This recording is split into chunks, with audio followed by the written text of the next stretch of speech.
Əziz dostlar, Dəniz xanımın ifasında gözəl bir musiqi gəlsin.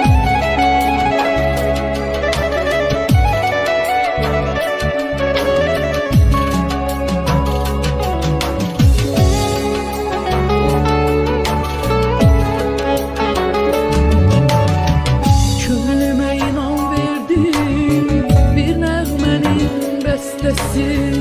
Gözlerim seni gördü, oldum iller xəstəsi.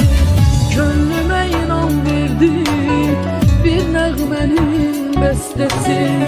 Gözlerim seni gördü, oldum iller xəstəsi.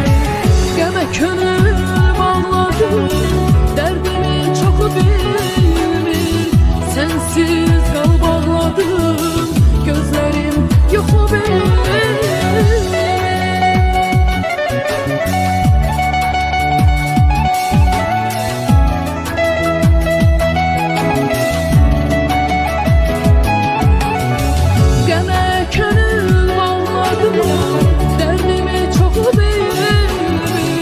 Sensiz qalb ağladım, gözlerim yoxu benim. Ben seni seven günden, ben seni seven günden, ben seni seven günden, ben seni seven günden, ben seni seven günden.